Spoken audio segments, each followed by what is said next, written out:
అల్లూరు జిల్లా అరకు మండలం మాడగడ పంచాయతీ జాకరవలస గ్రామానికి చెందిన మర్రి బుజ్జి అనే నిండు గర్భిణికి నొప్పులొచ్చాయి.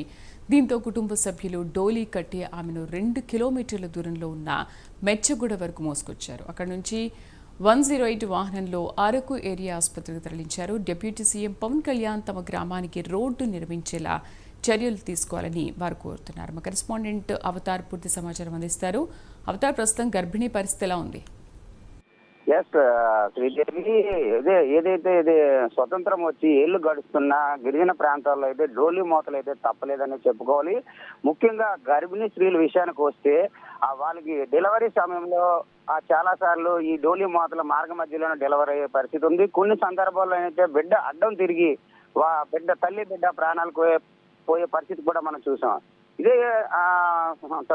ఇదే సందర్భంగా ఈ రోజు అయితే మార్నింగ్ ఉదయం అయితే మాత్రం అరకు వ్యాలీ మాడగడ పంచాయతీ జాకరవలస గ్రామానికి చెందిన మర్రి బుజ్జి అనే నిండు గర్భిణి నొప్పులతో బాధపడుతుంది. దీంతో వాళ్ళ కుటుంబీకులు అయితే మాత్రం డోలీ కట్టి గర్భిణిని జాకరవలస నుండి మచ్చగూడ వరకు 2.5 కిలోమీటర్లు అయితే మోసుకొని వచ్చారు. అక్కడి నుంచి 108 లో అరకు ఏరియా ఆసుపత్రికి పంపించారు. ప్రస్తుతానికి అయితే గర్భిణి నిలకడగానే ఉంది. కానీ ఏదైతే ఉందో స్వతంత్రం వచ్చి ఇన్నేళ్లు గడుస్తున్నా మాకైతే మాదిరి డోలీ మోతలు తప్పట్లేదని చెప్పి ఏదైతే గిరిజనులు ఆవేదన వ్యక్తం చేసిన పరిస్థితి కనపడుతుంది.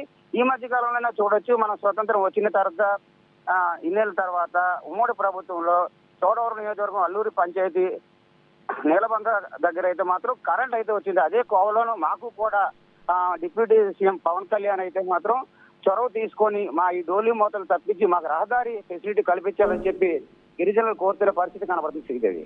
Right Avatar, thank you.